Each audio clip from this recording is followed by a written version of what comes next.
Discover New Jersey, and he's got the story of the now salvaged anchor from the wreck of the Hargraves.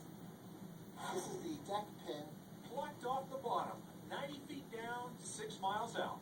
It's an anchor with a history and a disaster unimaginable today. It's 120 years ago. There's no radar, of course. And at 8 o'clock at night in October, it's very dark. October of 1890, the Cornelius Hargraves rammed a passenger ship, the Vizcaya. 60 people died.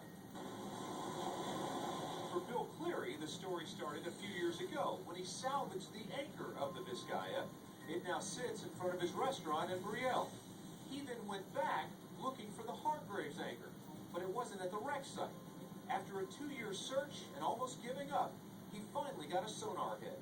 You just never know when an object is going to catch your attention. That's very interesting. This caught his attention, midway between the 2 wreck sites.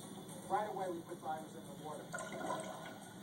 Once we found out it was an anchor, my captain and I, the guys on the crew, we give each other soft high fives, if you will. But how to get it ashore? It weighed more than 3,000 pounds. Well, after using balloons to lift it, they towed the anchor to the Manasquan Inlet. And then they brought in a crane. And there it was, out of the water for the first time in 120 years. It's a brilliant artifact, essentially a time capsule from one of the worst nights in New Jersey maritime history. People on an ocean voyage back then had their own plans and their own hopes and dreams. They were on a journey, if you will, and that journey was cut short about 8 miles off of Barnegat.